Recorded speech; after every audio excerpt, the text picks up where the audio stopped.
I'm wondering, like, what does the can you explain what does the Catholic Taliban, what does that look like? You know, because I do, you know, people say that I talk about that too much, but I do think you could win in 2036. What does that look like? What does the Catholic Taliban look like in America? Well, it's a recognition that all aspects of American political life and society come from Christ at the center. Well, Christ and our European heritage is a huge part of it as well. And so it's just a public recognition of what was private. A big part of where America went wrong is this Establishment Clause, which really didn't get taken advantage of until the 20th century. The Establishment Clause, which says Congress will not establish a state religion. Because when you look at the American founding in the 18th century, each one of the respective colonies actually had a state church. Each one of the 13, almost all of them, had a state church where the state authorized a specific church, a specific Protestant church. And so at the very beginning of the country, it was like a Christian state. We did have a form of Christian nationalism.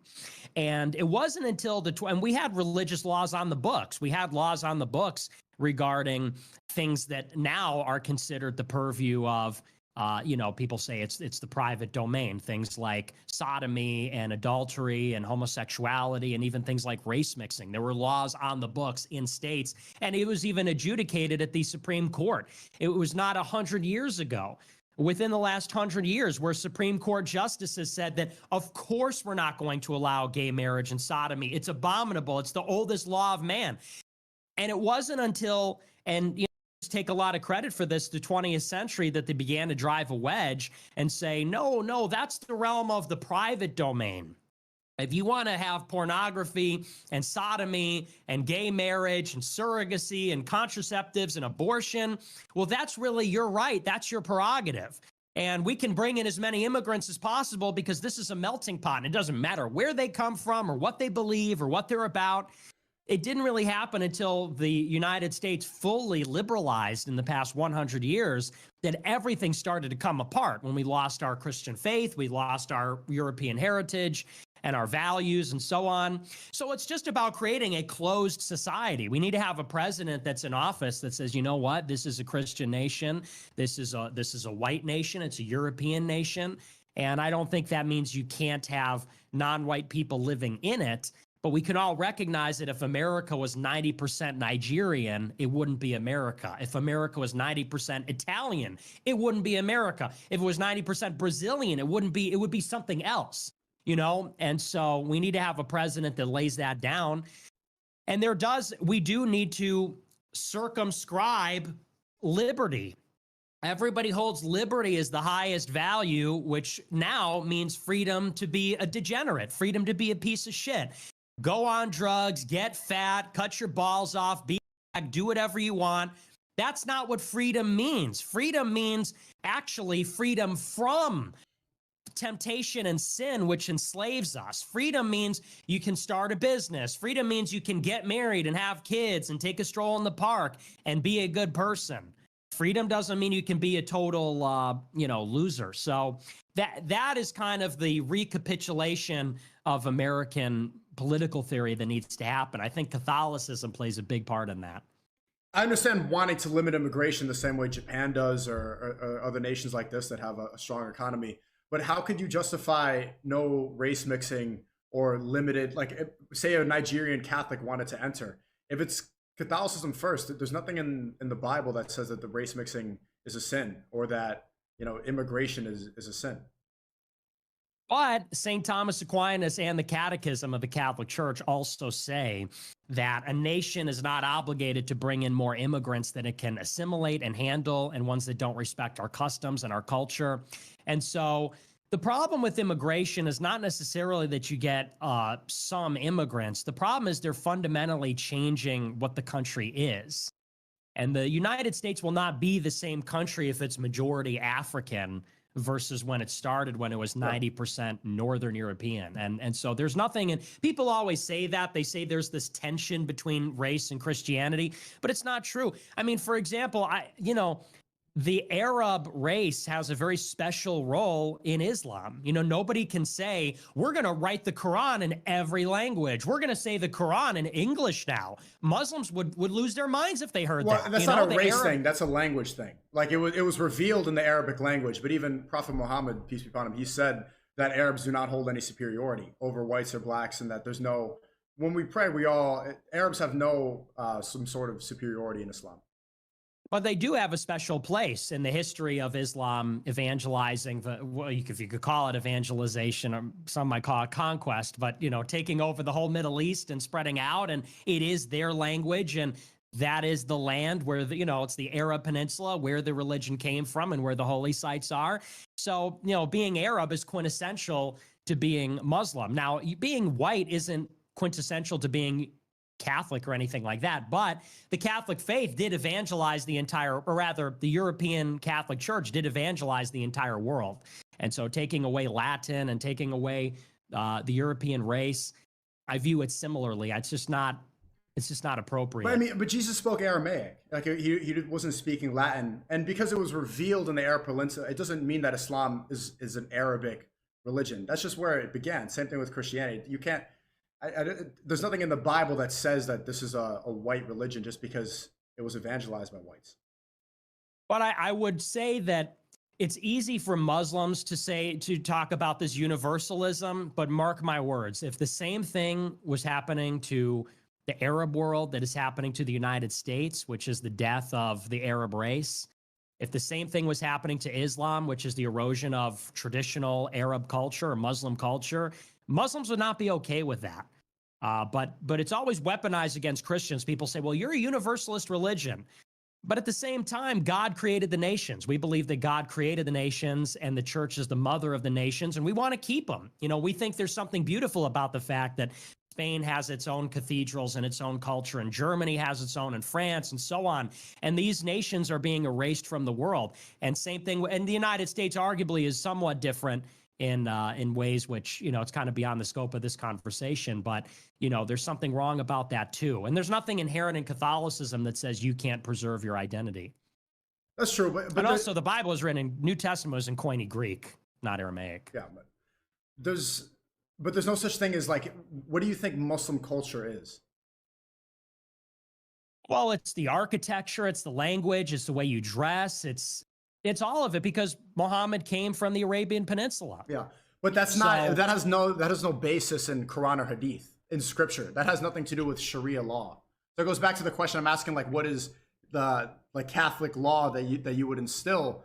The culture that you're applying, that's Arabic culture, but that's not synonymous with Islam. I'm saying that Islam has a tradition, just like Catholics and Christians have a tradition. And I think tradition should be kept as well. And as far as religious law goes, I don't know if I would, you know, you're always hung up on the race. Look, we're both race mixed, okay? I'm not 100% white. You're not 100% anything. You're all over the place. But, you know, and the thing is, like, I don't think there's anything necessarily immoral about race mixing. I'm against it. I'm talking more strictly about immigration than I am the mixing. The mixing... One, let's acknowledge the mixing is being promoted. That's the part, you know, everybody always wants to pretend when it comes to race mixing that, you know, I woke up one day and said, I don't like different people getting together. It's in every commercial. Yeah. Every commercial, it's a non-white male and a white female. Every TV show. Like, that is just in the same way that they're pushing homosexuality. It's very overt. They are pushing the mixing. That's true. Now, there always has been mixing. And I was a product of it as well. You know, my grandmother married a Mexican guy in the 50s, you know, and it wasn't done back then. So it's always been going on. But it's being promoted, I think, for sin. You have to really question the motivations of why people are doing that. So, you know, if it was happening, and you always have some of it, although it's marginal, well, you know, we can be tolerant. But it's being promoted very heavily with immigration, with the low fertility rates. And it combines where it's like people clearly don't want white people to be around anymore. You know, when you take it all together. Yeah, it's very clear. Just before you came on the call, I was watching the Minecraft movie trailer, and I hadn't seen it before the stream. And it's like right away you get the oh hell nah, and you get a fat transgender person, and then like it's two white kids, and then around them is a fat fat black woman, and you're like, I see what you're trying to do. And then Jack Black shows up, and I didn't even know this. I look up his early life in English. It's clearly that Jack wanted to destroy Christianity and the unity that white people have, because they're going to be easier to conquer when they're divided. No, I mean that's very clear. That's very clear. But I understand. Yeah, but race mixing, there's nothing sinful about that. There's nothing that's wrong in Christianity about that. But I understand your qualms with that. But where would you? This is something that I remember like questioning this at Ye 24. Like, if everything's going to be sourced to the Bible, where does that lost? Like, what does that look like exactly? And would you listen to the Pope if you were president? Because the Pope is the figure of authority in Catholicism. Would he be in charge of you? We wouldn't be in charge, but he would give counsel. He would give counsel to the nations. And of course, I would recognize the Pope's authority in a certain sense and a moral authority. Obviously, the Pope has political views that I disagree with, but on matters of morality, of course, you should have counsel with the Pope. I mean, Catholics believe that he's a representative of Jesus in the world. And he isn't Jesus, but he represents him, stands in for. So, of course, I would do that. And as far as what it would look like, we need to get back to having religion play a central role in American public life. That's the thing. Like, you go at the DNC, I don't think they said Jesus Christ one time. And this is a Christian nation. Like, what year is it? Yeah. Like, for Jews, they have a calendar. For Muslims, they have a calendar. For Chinese people, Indians, they have a calendar. We have a calendar too. It starts when Christ was born, before Christ and in the year of the Lord. And yet you wouldn't know that if you go to the DNC. And practically, if you go to the RNC, at the RNC, they had some Sikh prayer to Wagadugu or, yeah, right, exactly. Yeah. And and here's the problem is, if there is no, and Islam is about submission to God. In Christianity, it's about love of God, but it comes from a fear as well. So there is obedience. We would say it's obedience to God. We wouldn't put it in quite the same terms, but it's very similar in a sense. And when you get away from that, which is fundamentally about humility, recognizing the limitations of mankind, recognizing the inherent sinfulness of some of our desires and some of our appetites, if you're not worshiping God, if you're not subordinated and obedient to God, who are you obedient to, or what?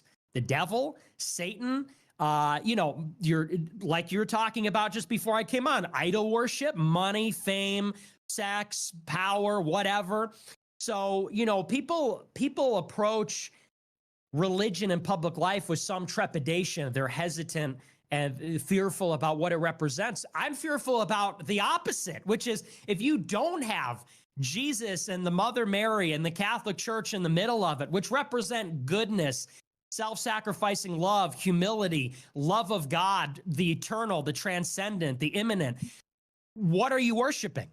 And you see, it's totally hollow. At the Democrat convention, it's abortion. It's literally killing babies. And they say it's about defects and rape. No, we all know it's a form of birth control. We all know men and women are having a lot of promiscuous sex. Sometimes the contraceptives fail and they get pregnant. And then they say, I don't want to put up with this kid. Let's kill it. And if you see what abortion is, it is. Now, people will say, well, what if you take a morning after pill? Well, I suppose, Catholics say that's the same. I understand why people say in principle it's different. But you're talking about, in some cases, a pregnancy that's, 4 or 5 months in. That's like a baby. And it does look something like child sacrifice, because you're killing something that otherwise would have been a person out of convenience, because you'd rather have sex because you're overcome with lust. And that has become the center. That's in the heart of the dominant political party. Like that is the uni party of America, the Democrats. And that's their agenda, is abortion. So without Jesus at the center, Mother Mary and baby Jesus, you get the inverse, which is abortion, killing a mother killing her child. Instead of the Virgin Mary obediently bearing the Savior, the fruit of the womb, saying yes to the angel Gabriel and having the child that saves mankind, women are killing children, and that's what the Democrats are running on. And there's no party that's saying the Republicans are afraid to even stand on it. They're saying, yeah, we're kind of pro-choice too. So that's what you get without religion in public life. So it sounds like submission. The way you talk about it is to what, identical to what we believe in as Muslims. We do love Allah. We fear Allah. God. That's the same word. And part of that love is worship, and that's part of what we're supposed to do. Part of submission is worship, because we believe that our natural state is going to worship something. And you notice that even with atheists, the disbelievers, liberals, they end up worshiping something at the end of the day. That's our natural state. We're always going to find something that is in charge of us. And if that's not God, it ends up being, for the destiny atheist type, it ends up being your desires. It ends up being all the things that we restrict as Muslims. Like we don't believe in drinking, sex out of wedlock. We restrict a lot of our innate desires, things that are going to give us instant dopamine, in order to serve Allah and to do what we're supposed to do, because that's what He wants us to do. So it sounds like what you're describing is submission. I've never heard. I'm surprised you disagree with that. Well, because there's submission kind of implies, there are themes in submission, which are like humility, and recognition of authority and recognition of dominion. And in that sense, it's similar, because we approach God humbly, and, we do recognize His authority and sovereignty. But I guess the aspect I disagree, what Christians say is that God is love. And so it's a fear of God, it's obedience of God, but on the fundamental level, we would describe it as love. Submission to me sounds a bit more coercive, whereas love is a bit more voluntary. It's a choosing in the sense that the creation story of Christianity is that God gave us a choice. We have to choose God. He wants us to want Him back, in a sense. He loved us first, and we love Him back. And then we have to apply that to everybody. We have to love the whole body of the church, the whole body of Christ, as we love God, which is to say, we love other people. That's why Christ says the greatest commandment is to love each other. And the greatest thing a person could do is lay down their life for their fellow man. So I suppose, and I'm not an expert on Islam, so I can't make a perfect contrast, but I guess that would be the main difference. Because, of course, Christ dying on the cross is the epitome of a loving sacrifice, God dying for us out of endless love. And so that's where, I suppose it's a little bit different. I don't think there's any analog in Islam. Yeah, I mean, it's similar, but it still is, we're going to worship and we love God because He created everything, and it's just the objective reality. God exists, God created everything, so naturally we worship and we serve Him because that's what we're supposed to do, and that's our everyday function. And again, I want more Christians in America to realize, and Trump is destroying that by posting negative things about Islam for no reason, is of how many similarities we have. We love Jesus is mentioned in the Quran more than Muhammad, peace be upon him. Even Mary, for example, I grew up in a Catholic church before I was a disbeliever. Before I was an atheist for a long time in college and this. And Mary, if you see the stained glass windows, she has her head covered the way Muslims do. Muslim women follow the example of Maryam. And if you read Jewish Talmud, they believe that Mary was a liar. They believe that she was, they believe very negative things about her, the words that I don't want to use. And they believe that Jesus is literally burning in excrement and feces. That's what the Talmud says. So people like Trump will speak about Christian values. He'll use words like Palestinian as an insult, but he doesn't realize that if he is a Christian, what we have in common is 99% of the issue. Again, we don't believe Christ is God. The word Christ in Latinized Greek, it means Messiah, which we also believe. We believe Jesus is going to return the same way you do and defeat the Antichrist. That's what this all goes down to.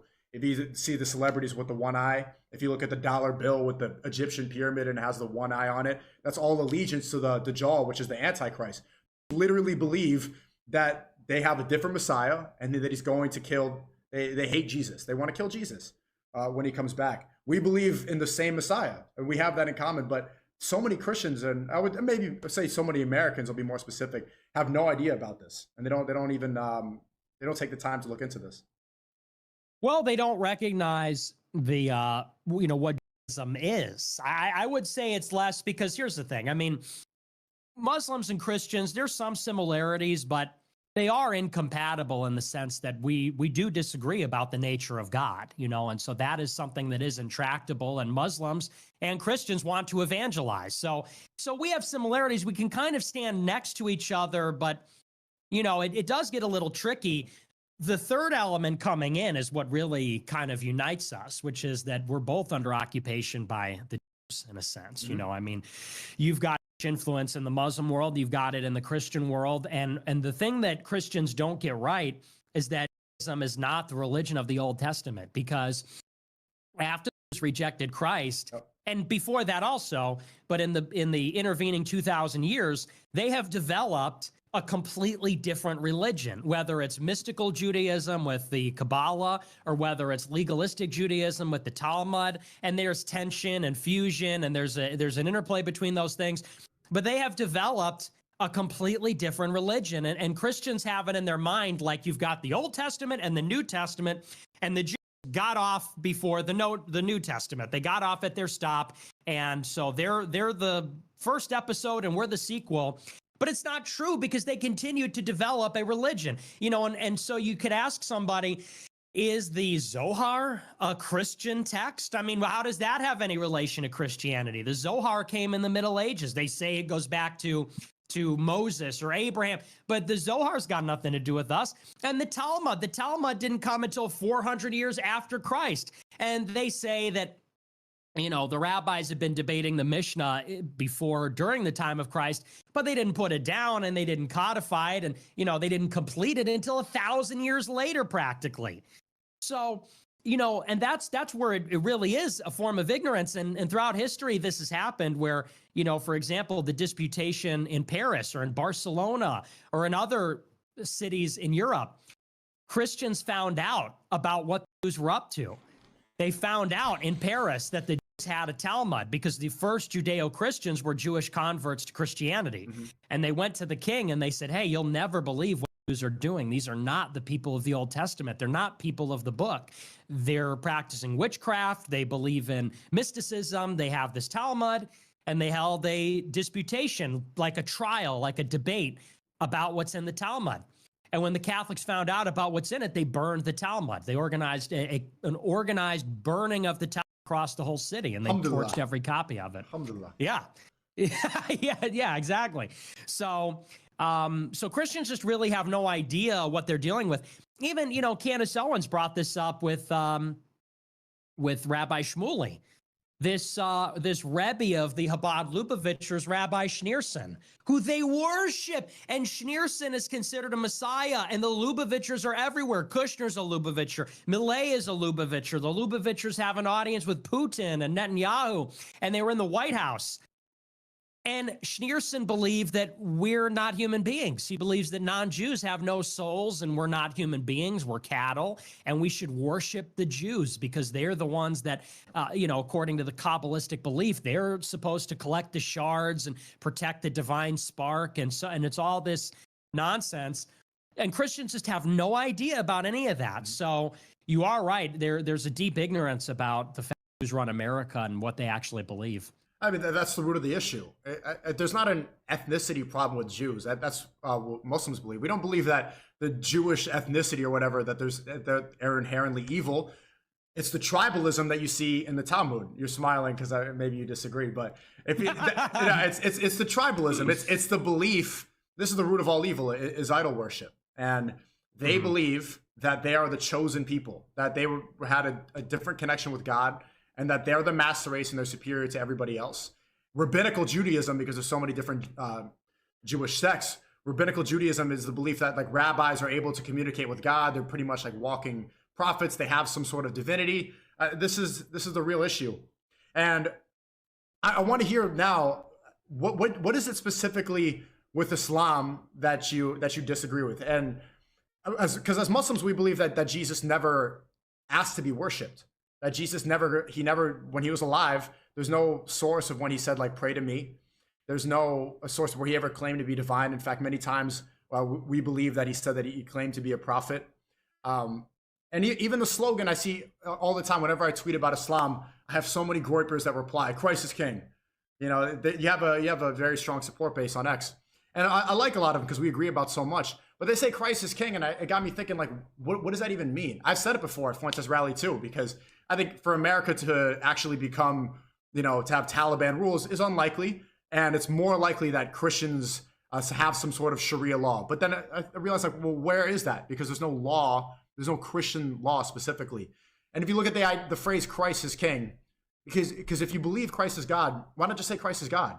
If you say Christ is king, he literally wasn't king. He was never in charge. He was never the ruler of anything. Muhammad, peace be upon him, he was actually the ruler. He governed the Arabian Peninsula at the time. He was. You could say that he was a king. But Jesus is king. I don't understand where this phrase came from. Well, the disagreement I have with Islam is I believe that Christ died on the cross and was resurrected. Muslims believe he was replaced at the last second by a body double and ascended into heaven and said to God, I don't know why they're worshiping me. We don't believe that. We believe that the crucifixion was an historical event and the resurrection was an historical event. And that's the basis of we believe in the divinity of Christ. And if you believed that Christ died on the cross, you'd be a Christian too. That's the disagreement. And as far as Christ being king, well, Christ said, my kingdom is not of this world. And that was the source of the Jews' frustration, because the Jews were expecting a Messiah, but they were expecting a King David. They were expecting a conquering Messiah who would be the king and make Israel the center of the universe. That's what they wanted. And God didn't give them what they wanted. God gave them a different kind of a king. And that's why they mocked him. In the gospel story, they put on his head a crown of thorns and they gave him a reed, and they said, oh, here he is, King of the Jews. They put him on a cross. Here he is, the King of the Jews. Mm-hmm. And they mocked him. They mocked his claim to divinity.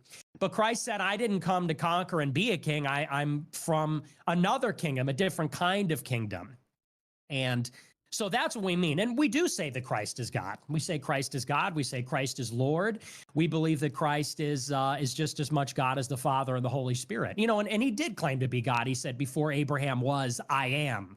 Because that's what God's name is I am. And when Jesus said that, that's when the Jews said he's a blasphemer. They said he's claiming to be God, kill him. And that's really the thing is, there's little dispute.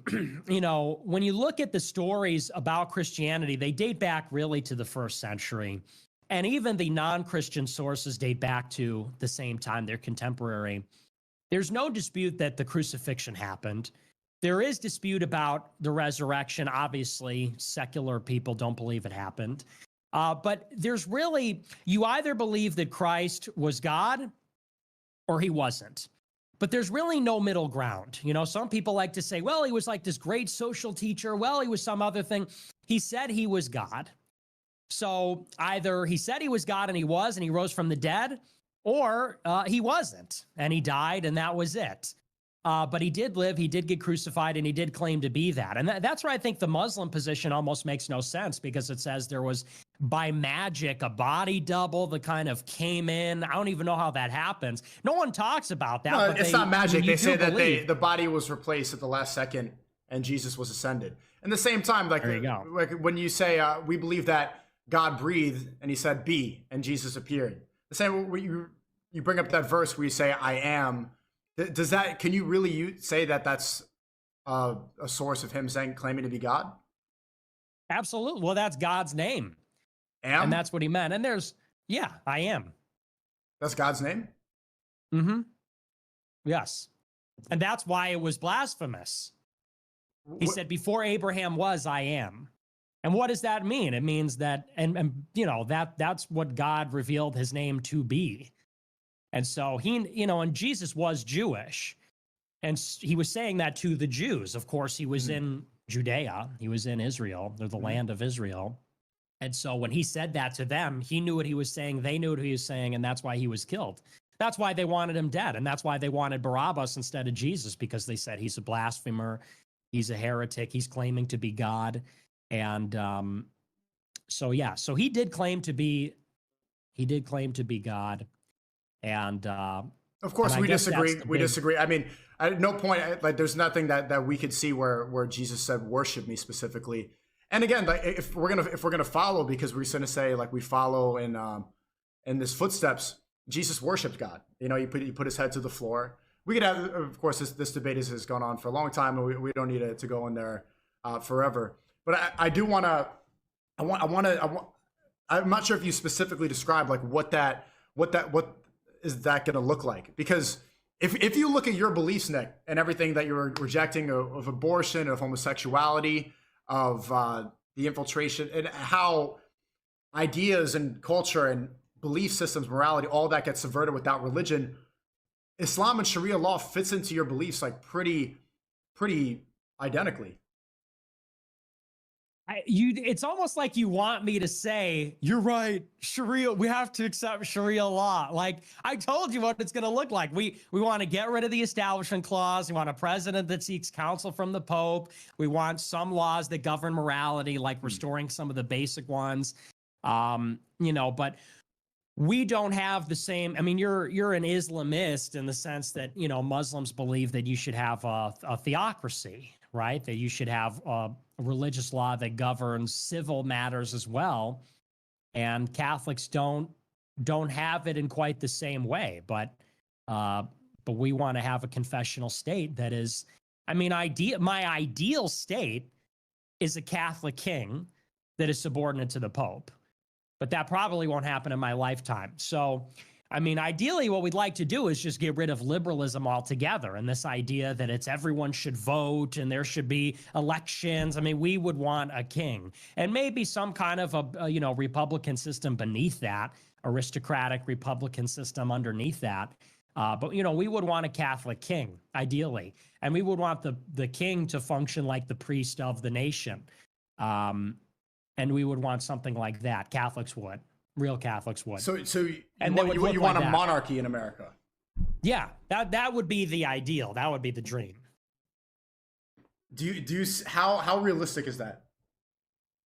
It's not very realistic. It's about as realistic as an Islamist caliphate. Yeah, that's a fair comparison. We're both being undermined. But Muslims, look, here's my gripe. But Muslims always want to say, hey, come on, we're best buddies. But then they're always like, stop believing in Jesus. And, the West is so sick. It's like, okay, so it feels like we're getting a little heat from Muslims all the time. No, we believe in Jesus. We just don't believe in worshiping him. We believe in his teachings. Right. 100%. But you understand what I'm saying. Yeah, I get it. But do you agree with I don't want to, we don't need to, we're not going to change each other's minds, but do you believe in the idea of confession? Yeah, of course. Yeah, that was one, like when I grew up Catholic that I never I could never get around, because the way you live, I've said this before, the way you live and that righteousness is different from the way a lot of Christians view salvation, where Jesus saves you from all sin. And you see that a lot with a lot of modern Christians now, a lot of modern Christian influencers, where they sin publicly, they profit off of this sin from porn, from gambling and this stuff, and they say Jesus saves. And they don't, what they do, their actions, their righteousness doesn't matter because Jesus will save altogether. But yeah, we do believe that. Catholics do believe that, because every sin, even a minor sin, damns us to hell. Because every sin offends God. We have an infinite God. Every sin offends God infinitely. And so, and no sin is permitted into heaven. We believe we go to heaven, we have the beatific vision, we encounter and see God. You can't be in the presence of God with sin because sin alters your soul. So we believe that the only way, we believe that before Jesus came, nobody was saved. That from Adam until Jesus Christ, everyone went to a form of hell. And it wasn't until Jesus Christ died on the cross and then descended into hell and liberated the souls that were in hell and let the righteous one go into heaven that anyone got into heaven. Because it wasn't until Jesus saved everybody by dying. God had to suffer and die perfectly. There had to be a blood atonement for those sins. Otherwise, they could not really be forgiven. And once that happened, then people could become actually forgiven, and then they could actually be. That's why we say save the world, because he freed the souls in hell and he freed everybody else from death and from, we don't have to die. We get to live forever with God and we get to be in heaven. And the only way to access the salvation is what we would call being in a state of grace. And being in a state of grace means that your soul is clean, and we do that by confessing the sins. And we confess the sins, we say we're sorry, and the priest absolves us just as Jesus did, or like his apostles. He granted the apostles the ability to forgive the sins on his behalf. And so when Jesus forgives the sins, they go away, and then we could be permitted into heaven. But Catholics also have a doctrine of purgatory, which is that if you die and your soul isn't in a perfect state, the sins do have to be accounted for. And so purgatory, we believe, is similar in a sense to hell. It's extremely painful, and it's a form of punishment for every sin that wasn't accounted for. And then when you achieve this kind of purity, then you go to heaven. But it still does, the function of the grace and salvation, or rather the salvation is the grace. It is still Jesus. It's just that Catholics believe that in order to be saved, you do have to repent the sins, and you do have to live, you have to try to live a good life. That's the thing that people always get wrong. People think that Catholics believe, if I'm a good person, I go to heaven. We don't believe that. We believe that if you're repentant and if you have faith, you'll act in a certain way. You'll still sin, and you still require the sacraments. That's the difference. We have the sacraments, but we still, like Protestants, believe that God's grace saves us. They just believe that they believe, like Muslims, all you have to do is say the magic words. Like with you, it's, Muhammad's the prophet and so on. With Protestants, they believe if you say no, Jesus it's more that Christ there's works God. involved, and you have to give charity. There's pillars of everything you have to do. You have to be a good person. Well, you know what I mean. Yeah, the basis is saying that we worship God and God alone, but there's works involved. I hadn't heard it described like that. I didn't know that there was that I hadn't heard about the purgatory before. Do you believe in original sin? I do, yes. Okay, so do you? It sounds like a facetious question. Like when you see a baby and the baby hasn't been baptized, that baby is corrupted? Yes, yeah, everyone's corrupted by original sin. Because think about it this way. Every baby left unattended would die. And we believe that death is the punishment for the disobedience in the garden. That was the original sin. And so things like death and suffering, and even the pain that a mother suffers when she bears a child, the need to eat, and aging, and all those things are a symptom, because we believe that Adam and Eve were kind of like different beings. They were perfect. They didn't die. They didn't need to eat. They didn't need the things that we need. They were made to live forever, and they didn't need to have sex, and they had no shame, and they lived, if you read the Bible, they lived 1,000 years. And so there is this degradation over the generations because of the poison of original sin. But we were in a perfected state in the garden, and it was the sin of disobedience and the curse that we got because of it, which is why all these things happen. So yeah, and that's why we require baptism. Yeah, why would babies that aren't Adam have to pay for the sins that they didn't commit? Well, it's sort of a mystical, spiritual reason, that because Christians believe that, we have two natures. We have a soul and we have a body. So we have a flesh and blood, but we also have an immaterial, we would say lacking substance, but having essence. We have a soul as well. And so the soul was changed by original sin, and the soul cannot be in the company of God if it has sin. So it's kind of like a mystical explanation, because I understand what you're saying. You look at a baby, and a baby is unblemished, and a baby is innocent, and Sure. a baby looks new. Yeah. But its soul is different because of the effect of original sin. It's like a cute baby goo goo gaga with the corrupt soul, just this evil soul. That's unfortunately the effect of because that is the creation story in Genesis. That we were banished from the garden, and now we're fundamentally changed by that. Was Jesus baptized? Yes, yeah, by John the Baptist. Okay. What about turning it? Last like Christian question. But do Mhm. you believe in turning the other cheek? Yeah. What does that mean?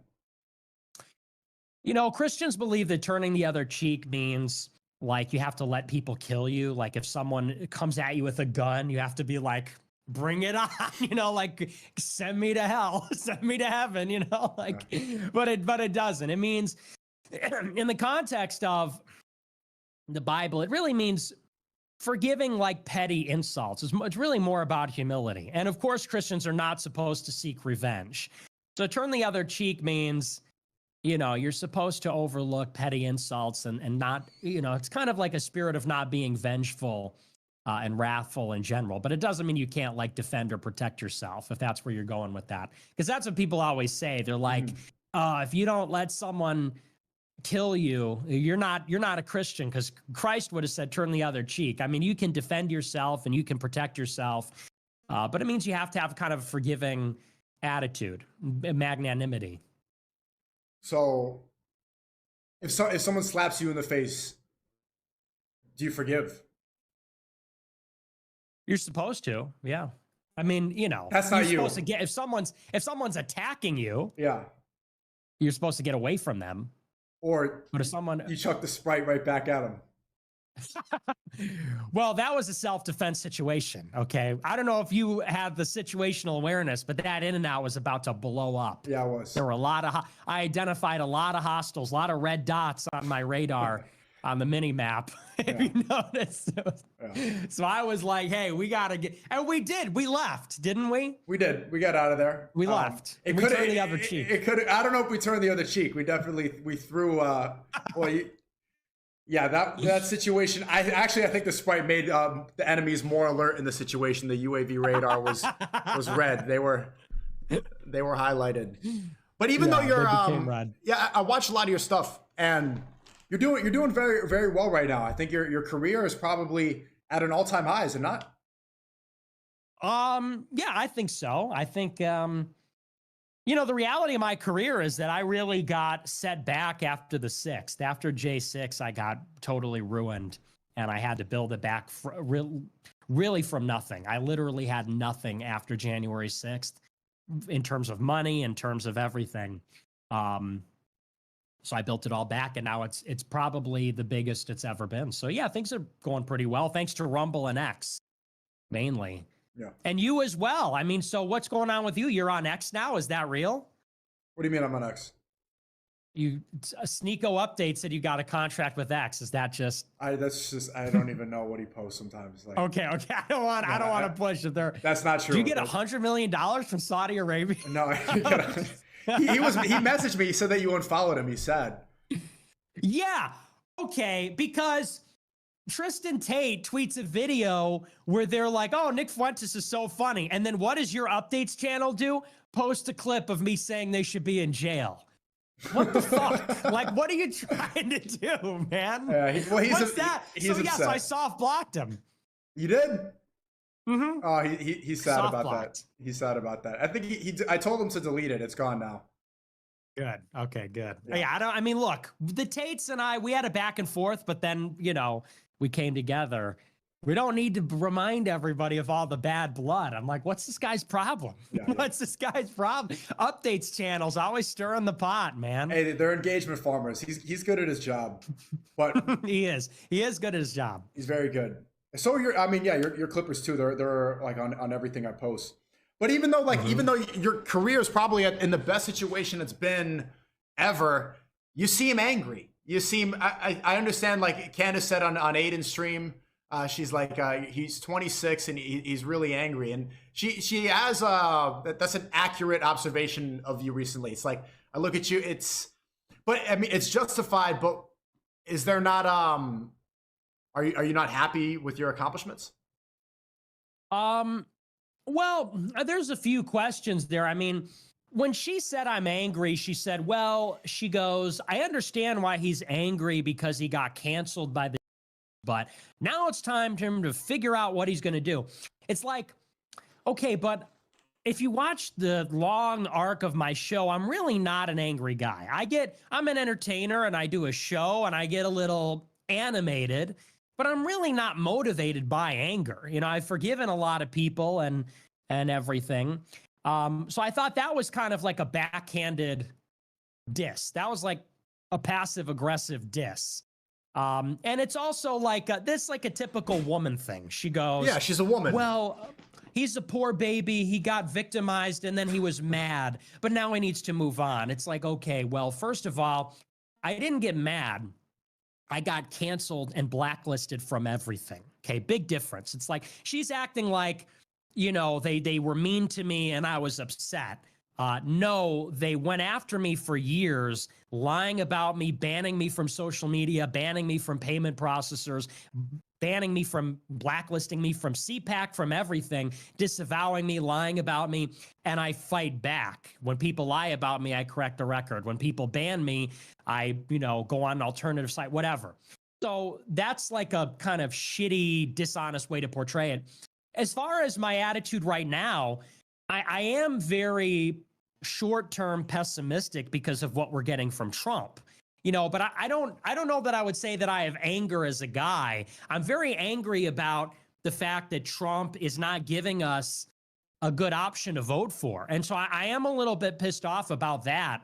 But I think that's justified. I think that all things considered, what I and a lot of people went through, and really just the whole story, for Trump to turn his back on everything and now embrace the antithesis of what he ran on initially, it is very frustrating. Yeah. So I would say it's not so much in anger so much as I'm very frustrated. There's like a self-righteous indignation about it. And, you know, and as far as my accomplishments, I mean, look, I'm not the guy that kind of leans back in my chair and says, we did it. I'm finally famous again, or, you know, making a lot of money. That is true. I'm making a lot of money lately and my show's doing well. But I'm really, not to be a, you know, gay about it or whatever, but I really am about the mission. I could be as rich and famous as possible, but I want the message to be out there. I want the message to win. And if I cared about those things, I would have sold out. You know, if I cared about career success, I could be the biggest thing in the world right now if I would just be supportive of Israel. Case in point, look at someone like Destiny. What an easy go he has because he's a Zionist. Mm-hmm. So I'm really just frustrated about, collabs, YouTube, brand deals, you name it. And you too, by the way. I mean, you'd be the number one thing on Kick or whatever, but of course, Jewish, you know, there's like something going, and I like Aiden Ross, but let's be honest, someone's allowed at Mar-a-Lago. Let's just put it that way. Yeah, and I like him, but yeah, so do I. He really does have a good heart. I mean, mm-hmm. He recently said that he doesn't like Zionism, but we should talk to him. Like maybe I could add him to this or something. I don't speak to him much anymore, but he said he's against Zionists. I don't think he knows what it means. I think he saw Speed talk about Zionism and then make that face, and he's like, "Yeah, I agree." But in that interview, Trump asked him, "Do you remember?" There was a point where Trump's like, "Do you like Israel?" And I'm like, "Okay." Trump did the stream because it's like someone told him he's a streamer, and Aiden's like, "Yeah, I like Israel," and like, "Yeah, well, we need to. It's our biggest ally." And just all this yap, and Aiden's nodding his head, and I'm like, "Oh my god!" And then Candace does the stream, and it's like everybody is spamming Nick, and Aiden asks about Sneako. But, you know, Candace is like, okay, they're calling me an anti-Semite right now. Let me get on with the Jewish streamer who's popular, the young Gen Z Jewish streamer, and calm down the anti-Semitic allegations. And it's just, you know, it's an uphill battle, but I don't get too bitter about it. And you're right. People ask me like, well, when are you going to enjoy your career, like quit and have a family? It's like, if I wanted to do that, I would have done it a while ago. And I would have taken, you know, the gambling deal. I would have taken a lot of deals that were presented, but it really is about the truth. It really, that's what this is all about. You have to, just gotta, you know, and there's the biggest awakening ever. So even though it seems like the U.S. is going to be bad for the next 10 years, if we're going to be realistic, maybe we can touch on that. I'm not sure how much time you have, but it's gonna be bad for a while. I'd say 5-10 years. It's gonna get worse. There's gonna be more abortion, and you're right. People are now saying like the woke mind virus is gone because someone like Elon took over X, but it's only like calming down because of how successful they were at infiltrating the culture. at changing everything and the way we see gender, at the way we view abortion and movies and everything. And all the comedians suck now because of, they're all silenced by everything, our belief system, how the hall a religion for so many people. The funniest thing is like Ethan Klein, he challenged me to a debate and ran away. And then I was like looking into his history, and he literally met his IDF wife in a museum on a birthright trip to Israel. It does not get more. It does not get more. And yeah, the only reason that seems like the woke virus is calming down, and maybe the pendulum's going to swing, right? They give Elon Musk Twitter now to kind of like push back at all the craziness that happened during COVID, and then they ban everybody again. And then maybe like guys like Barry Stanton or another AI psyop that were part of the fake Trump pages from 2016 to get everybody to hate on Indians so they get banned as well. So it seems like it's nice now, but I don't think you could ever get, we can't get too complacent because they will shut you down when they feel like they need to.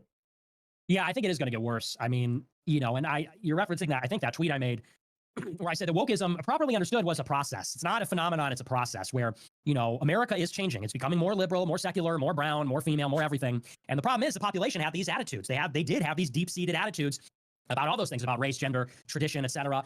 And wokeism was very overt, very big, very aggressive. I feel like they browbeat everybody into submission.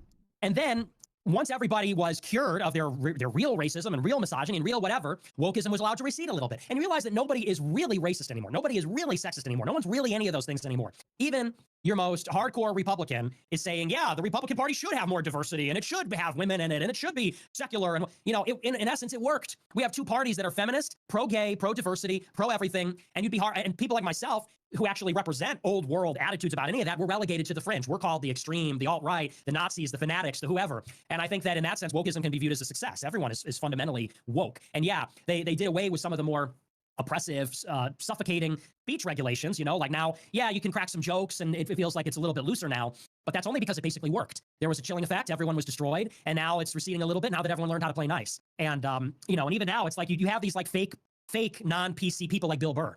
Bill Burr is like the perfect example of someone that went into the re-education camp because he used to be legitimately like sexist or legitimately whatever. Now he's got his black wife and now he went Hollywood and now all these fat girls go to his show and they think it's super edgy because he cracks a joke about, well, these white women, they didn't have to deal with slavery. What's the deal with that? It's like, that's actually not edgy. That's actually like a liberal joke. So I feel like that is what has really taken place and everybody thinks, that we won. I really question that. It's funny because even though I push back on your white identity thing, the place that I want to move to, I've been all over the world. I do so much. It's the first time I'm back in America in about 2 months. Just came from Saudi and you saw me with the robes and the sandals and stuff and the curvy swords. My favorite place in the whole world so far is Bosnia. Love this place. And I've even all been pushing back against the race mixing and stuff. Place is like 99% white. They're Muslim. They don't dress like in the, in the robes and the curvy swords. They're Muslim, and they're European too. They have European food, a lot of European culture. But I realized, like, why do I like this place? It's like, okay, there's no McDonald's. If we're going to be realistic, I maybe wouldn't have said this a couple months ago. There's not a strong Jewish influence. You don't see it anywhere. It's far away. A lot of the young people I talk to are very red-pilled about certain world events and certain world leaders. They're willing to talk about it. You can make those jokes. And it's also extremely Muslim. So I can pray my 5 daily salah. I could do everything. All the food is halal. The place fits exactly what I want. And I was realizing there, like, wow, maybe my favorite place is like the furthest away from black people. Am I racist? Why would I? I highly recommend that you check a place like this out. I see myself hiding. We're not hiding, but if the U.S. is going to get worse with the wokeism, and I don't even like the word wokeism, just like with the very infiltration of cultures and ethics, because let's see what Christianity got subverted in America, come in and they do things that Islam forbids, like usury, banking, evil banking. They introduce porn to people. They make everybody think that they're confused. They introduce gender ideology, feminism. They subvert and they get extremely rich, and then everybody doesn't know what happened. So I see myself living in a place like that for a while. But at the end of the day, you're right. Like I am born in New York. I am an American, and I don't want to ditch my native land. You're an American. Never forget that. It's our birthright. We get to be American. And like, I've really been on that lately because there's so many foreigners in politics and they're trying to wreck our country. And, they, on some level, they have some antipathy towards us. Like, A lot of these other countries, all of them, I'm not even talking about Muslim countries, a lot of, even European countries, they have this antipathy towards America. Even my guys, even my people in Europe who are right wing, I'm not going to name any names, but they have this veiled hatred, seething resentment for America because we're awesome. Because we're awesome and we run everything and we're the biggest and the best. And I don't think that we should compromise that identity, even though it's interesting because we both have gone different paths in a universalist direction, white identity and Catholicism or Islam. But I still think that we should retain that American birthright. It is who we are. I think American identity matters. So as much as, and hey, like being white is kind of a part of that. Like American identity won't be the same when it's all, Indians and Chinese people and Mexicans, but yeah, but I'm a Muslim first and an American second. And in my opinion, if I were you, I would say Christ is king first and then America first second, because that's how America got subverted. That's how Americanism took over this capitalist idea, this culture of fat Americans and worshiping Trump, is because people believe that patriotism and the symbols of America, the Statue of Liberty, they treat that like a religion instead of prioritizing Christianity. Yeah, but I mean, we also do have a political problem. And look, I am a Catholic first, but I do run a political movement. I'm not a priest. That's the thing. I mean, because I don't even think I'd be the best representative because I'm not the most disciplined Catholic and I'm not the most knowledgeable, but I'm a political reformer. And the political problem is the lack of sovereignty. And that is a big part of why we're being subjected to so much propaganda. So I'm a Catholic first as a guy, but I run a political movement. And that is really an American sovereignty movement because this country's being raped to death by spies and foreigners and foreign intel agencies, billionaires, transnational companies, and until we can get some order, it's going to be very difficult for any kind of social movement to take root. That's my firm belief. Yeah, and now people in the chat are saying that I need to be deported and I'm not a real American. Yeah. But this is where, like, you can stay. There's a good example of, I was born here. There's a good example of like that white identity patriotism thing getting subverted with Stephen Yaxley Lennon, and his fake name is Tommy Robinson. Mm-hmm. This guy, apparently he's Irish or something, but he comes in, it says like Britain first, all this. And when you put patriotism ahead of religion, look how easily it got subverted by Mossad. Clearly funds this guy. Mossad clearly wants him to stir up divisions and demonize Muslims, even though Muslim immigration in the UK is not even the majority. It's Indians. Hindu Indians make up the majority, but he's blaming Islamists and jihadists when they didn't even do the knife crime that they're blaming the riots for. It's like Muslims, for the most part, are participating in society in a healthy way. They're not causing destruction. They're not getting in the way of whatever white identity that they're scared of losing. A lot of them are, I mean, the overwhelming majority of Muslims in the UK are they're just living the way that they're supposed to live under the rules of Islam. Yeah, I mean, I think that Tommy Robinson has an ulterior motive. I think that obviously he's a shill and he's a spy for Israel, and his job is to vilify Muslims because that is what justifies wars in the Middle East.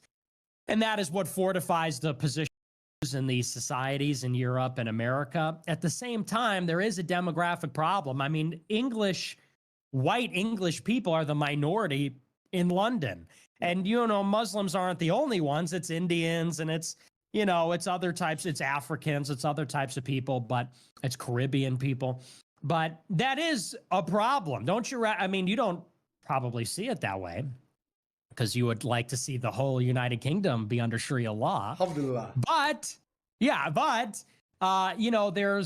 there's more diversity in London than there is in Africa or in the Middle East. Sure. And that's a problem. I mean, so these people are being genocided. And look, I'm not English at all. I'm not a lick of English. I'm Irish, which is about as close as it comes to it. So I don't say this as like, people say, well, you're Fuentes. Okay, I don't have a dog in the fight, but I still think there's something wrong with English people being wiped out. That's their homeland. That's their ancient homeland of their people, and they're being replaced in their own land. Right. And I think that's a sad thing. Yeah, but So, and guys this like being him, done through they come immigration. in, they talk about a real problem, right? That there's a white genocide going on, but they blame Mhm. Muslims for no reason. Like there should be more encouragement for white people to have a lot of kids. They're not, because their culture got gay really quick. I mean, let's be real. It got subverted by feminism. A lot of women are in their 30s. They don't want to have kids. They want to be independent girl bosses.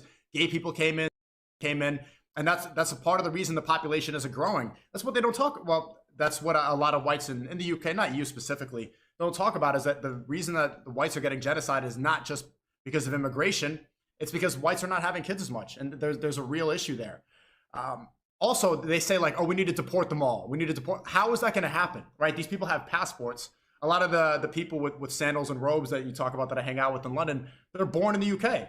So how would they be deported? It's just like, it's something that white people type online, but there's no actual solution there. There's no real. The real solution would be, hey, have 4 wives and have a lot of halal sex, get them all pregnant and have 10 kids. There's a lot of guys. I met some guys in Bosnia specifically, and it's crazy to me that I don't see people in Europe talk about this. There's like some white Bosnians I know have multiple wives. These guys have like 10, 12 kids. And you see a lot of the people online talk about how they want to have this many kids. They want to like have like a bunch of strong sons and all this. The only people that I've met, the only white people that I met are doing that are Muslim. Yeah, but I mean, here's the thing. On some level, if there were no diversity there, it wouldn't be a pronounced problem because the population can shrink and it can recover. But if it's replaced and then subjugated politically, it's over. So if the Muslims come in while the whites are diminishing and then they take over politically, like they are, because Yep. you know the prime minister was brown, you know the guy in Ireland was brown, guy in Scotland was brown, they're all brown. Then they get subjugated, and then they become a permanent minority and an underclass, and that's really the issue. I mean, how would you feel? I mean, you're from America, but how would Muslims feel if Saudi Arabia opened it up and you had a bunch of Westerners, you had a bunch of white people hanging out in Riyadh and in Mecca and Medina, you know, smoking weed and playing bongos and listening to the Eagles and all that? People would say, this is blasphemous. Get out of here. You know, this is the land of the prophet. It's the same thing. It's kind of like, yeah, we don't want to hear the call to prayer in London because London's like a Christian European city state, has been for 1,000 years, you know, and so that's kind of the same feeling. And by the way, here's the thing, like, and I get it, you know, guys like Suleiman and other Muslims, they're like, well, you know, white people need to have more kids. Okay. What they're not going to like is the fact that if white people got the life force to have more kids, because the problem is they have no life force. The men are weak. There's no like desire for life. If they had it, they would be intensely xenophobic and racist. If white people had the life force to go and get down, like you're saying, and have tons of kids and be men, you know, that means high tea. That means, you know, sex crazy. And for white people to do that, they're gonna not like foreigners. So, like, it is going to involve like ultimately a race war, however it happens, you know. And Muslims like to say, well, you guys just need to have more kids. Okay, well, if the white men get really pissed and want to have kids and they love being white, they want to have white kids, you think they're also going to say, hey, but I love diversity too. Look at all my brown friends. This is fine. No, they're going to want to kick them out.